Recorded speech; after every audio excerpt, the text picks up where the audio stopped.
जो महिमा को दर्शाते हुए उन्होंने एक बार उन्होंने क्या किया, एक बुखार लीला करी।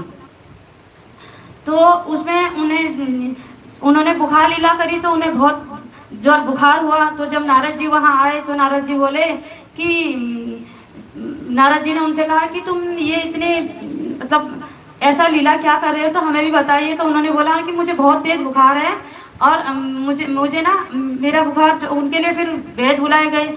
जो वैद्य हैं, वैद्यों ने भी उनको दवा मतलब इलाज किया तो उनको कोई इलाज ही नहीं हुआ। फिर उसके बाद उन्होंने कहा कि क्या कहते हैं, जब नारद जी ने कहा कि इसका क्या उपाय हो सकता है, उन्होंने बोला कोई भक्ति यदि मुझे अपने चरणों की धूली दे और मैं उससे स्नान करूं तो मेरा क्या हो गया, ये बुखार सही हो जाएगा, मैं स्वस्थ हो जाऊंगा।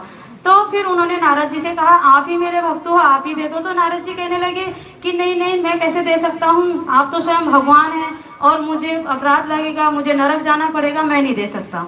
फिर उसके बाद जो 16,108 रानियां थी, महिषियां, उनसे भी पूछा गया तो सब ने एक एक करके मना कर दिया। फिर जब ये सब ने मना कर दिया तो भगवान ने कहा कि एक काम करो, आप क्या करो, ब्रज में जाइए और ब्रज में जाकर वहां से गोपियों से बोले। तो नारद जी कह रहे वो कंडा पेटने वाली वो जो है वो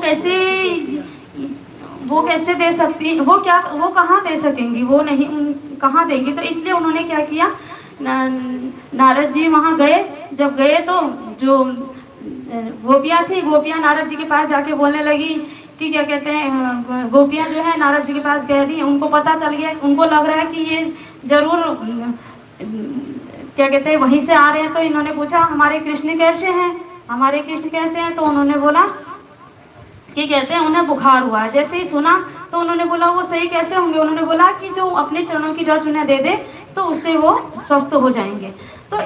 तो वो जैसे ही सुनते ही उन्होंने क्या किया, अपने सब आंचल बिछाकर और अपने पैरों से चरण धूलि उनको देने इकट्ठी कर दी और एक चरण धूलि इकट्ठा करके और उसके बाद नारद जी को दे दिया, बोला जाइए। तो नारद जी हैरान हो गए। नारद जी कह रहे हैं ये क्या कर रहे हो, तुम्हें तो इसके बदले क्या करना पड़ेगा, नरक, हजारों साल नरक भोगना पड़ेगा।